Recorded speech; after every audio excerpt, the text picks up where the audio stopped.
क्या यह कथन सत्य है कि नरक में आत्मा को गर्म तेल की कढ़ाई में डाला जाता है या बहुत सारी यातना दी जाती है? अगर यह भी सत्य है तो गीता के अनुसार आत्मा को ना ही काटा जा सकता है ना ही जलाया जा सकता है। ये बिल्कुल द्विअर्थी बातें हैं। नमस्कार दोस्तों, स्वागत है आपका हमारे चैनल लेटेस्ट नॉलेज 97 पर। नरक में आत्मा को यातना नहीं दी जाती वरन उस नारकीय शरीर को यातना दी जाती है जो नरक में कर्म भोग करने के लिए जीव को प्राप्त होता है। इस शरीर में रहने के दौरान जीव को पिछले सारे जन्मों में किए गए कर्मों का ज्ञान रहता है और नरक में यातना भोगने के दौरान वह अपने पाप कर्मों का स्मरण करके पछताता रहता है। नारकीय शरीर की कुछ विशेषताएं होती हैं। एक तो यह कि इस शरीर में रहने के दौरान जीव रंच मात्र भी सुख अनुभव नहीं करता। दूसरी बात यह कि वह इस दौरान कर्मों के संबंध में कोई भी स्वतंत्रता नहीं अनुभव करता, बस यंत्रचालित सा आचरण करते हुए अपने को कर्मों का फल भोगते देखता है।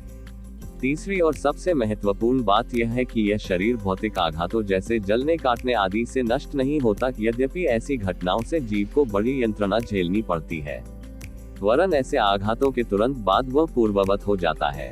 केवल आयु पूरी होने पर ही यह देह समाप्त होती है। शास्त्रों में नारकीय व स्वर्गीय देहों, सूक्ष्म शरीर व स्थूल शरीर तथा आत्मा व जीव आदि के स्वरूप का विस्तृत विवेचन किया गया है। इन सब बातों को समझे बिना लोग आत्मा, जीव, स्थूल शरीर और नारकीय शरीर को एक ही समझने की भूल कर जाते हैं। जो लोग नहीं जानकारी रखते उनके लिए यहाँ मैं इन शब्दों के अर्थ को स्पष्ट कर रहा हूँ। आत्मा ब्रह्म है, एक है और सभी जीवों में सामान्य है।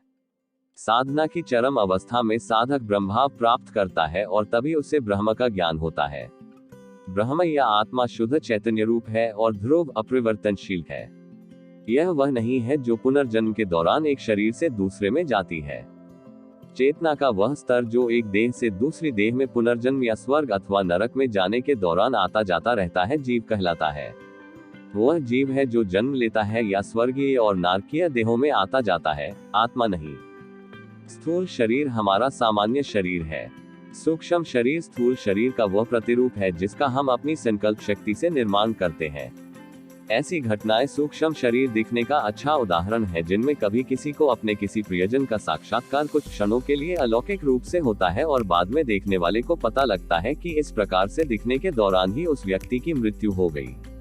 इस तरह की घटनाएं होना बहुत सामान्य है। यह उस व्यक्ति के सूक्ष्म शरीर का साक्षात्कार होता है। नारकीय देह नरक की यंत्रणा भोगने के लिए प्राप्त होती है और स्वर्गीय देह स्वर्ग के सुखों के भोग के लिए। आत्मा और जीव से इनकी कोई समानता नहीं है जो देह से नितांत भिन्न है। नरक में आत्मा नहीं वरन जीवात्मा अर्थात जीव मात्र को प्रताड़ित करने और यातनाएं देने की बात की गई है। आत्मा अजर, अमर, अविनाशी है, स्पर्श, गंध, स्वाद आदि भावनाओं से भी रहित। इसलिए आत्मा को सुख अथवा डैक की बात कहीं भी नहीं है।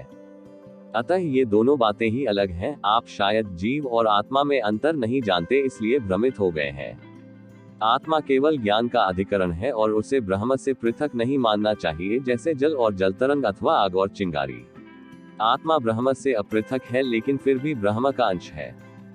जो स्वर्ग और नरक में सुख और डैक भोगने के लिए जाता है वो आत्मा नहीं जीवात्मा है, जो कि जीव के सूक्ष्म शरीर से घिरा हुआ है। यह शरीर में अंतःकरण चतुष्टय अर्थात मनस, बुद्धि, चित्त और अहंकार, ये चार आत्मा से जुड़े हुए होते हैं। अगर हमारी स्टोरी से जुड़े आपके कुछ सवाल हैं तो वो आप हमें आर्टिकल के नीचे दिए कमेंट बॉक्स में बताएं। हम आप तक सही जानकारी पहुंचाने का प्रयास करते रहेंगे। लेटेस्ट नॉलेज 97 जानकारी की पुष्टि नहीं करता है। किसी भी जानकारी या मान्यता को अमल में लाने से पहले संबंधित विशेषज्ञ से सलाह लें। अगर आपको ये स्टोरी अच्छी लगी है तो इसे शेयर जरूर करें। ऐसी ही अन्य स्टोरी पढ़ने के लिए जुड़े रहें लेटेस्ट नॉलेज 97 से।